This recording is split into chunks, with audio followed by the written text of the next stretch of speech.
अस्सलाम वालेकुम, this is doctor Faisal Masood. उम्मीद करता हूँ कि आप सब खैरियत से होंगे। आज हम जिस टॉपिक को डिस्कस करने जा रहे हैं वो है यूरिक एसिड।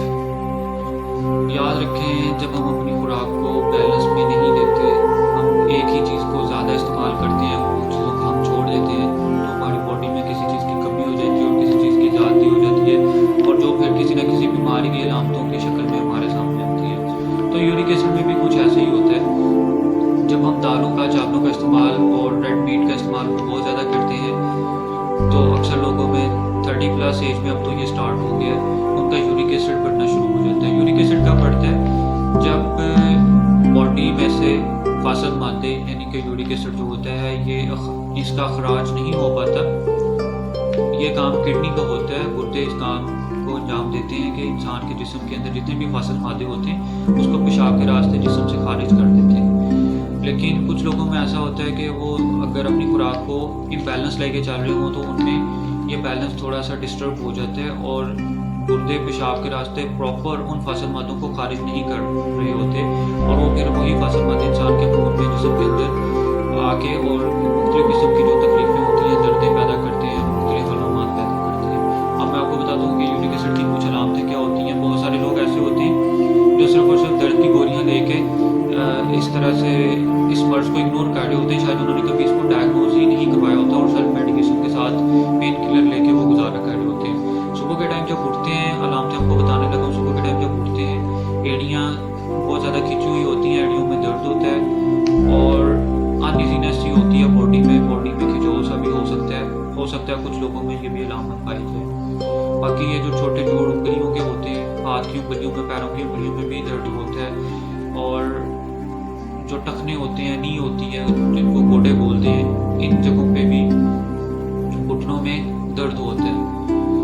मैं आम सी जुबान इस्तेमाल करने की कोशिश करूँगी ताकि हर इंसान मेरी बात को अंडरस्टैंड कर सके। कुछ लोगों में अगर ये ज़्यादा बढ़ गया हो या ज़्यादा अरसे तक बढ़ा रहे तो उनके जॉइंट पे स्वेलिंग भी हो सकती है और चलना फिरना बहुत ज़्यादा दुश्वार हो जाता है, और फिर पेशेंट चाह रहा होता है कि उसको बस कोई ऐसी गोली दे दी जाए जिसके साथ ना वो फौरी तौर पर ठीक हो जाए। तो याद रखें कि आपने अपनी इस मर्ज को अलामतों के साथ, ब्लड टेस्ट के साथ डायग्नोज करना है।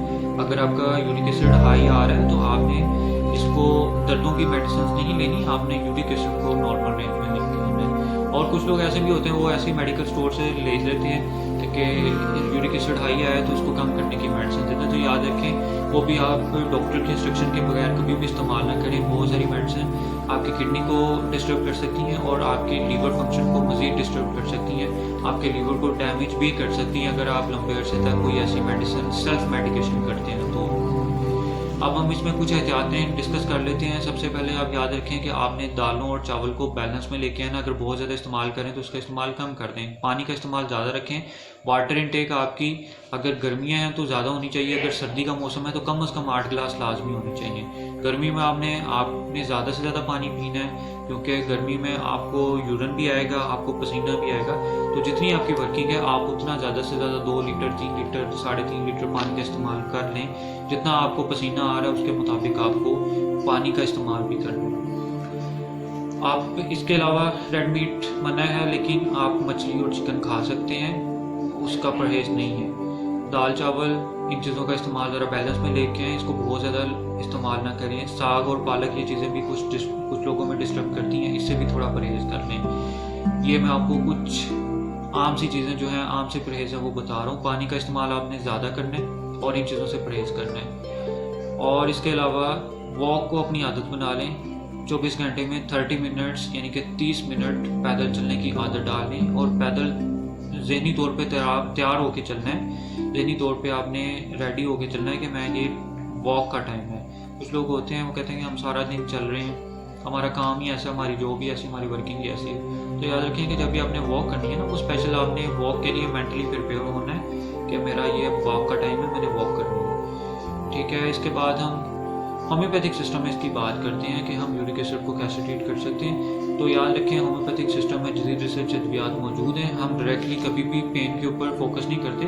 अगर सीवियर पेन है तो हम टेम्परेरी मेडिसिन देते हैं जो पेन को रिलीफ देती हैं। अदरवाइज़ हम, अगर पेशेंट को इतनी ज़्यादा सिम्टम्स नहीं है, सिर्फ यूरिक एसिड हाई है, तो हम उसको यूरिक एसिड को कम करने की कोशिश करते हैं। यूरिक एसिड ब्लड के टेस्ट से, ब्लड यूरिक एसिड टेस्ट होता है, उससे हम इसको डायग्नोज करते हैं और फिर हम अगर ये हाई आए तो उसके अकॉर्डिंग पेशेंट का ट्रीटमेंट स्टार्ट करते हैं। और अगर आप जदीद होम्योपैथिक रिसर्च अद्वियात से इसको ट्रीट करना चाहते हैं तो हमारे दिए गए नंबर्स पर रब्ता कर सकते हैं।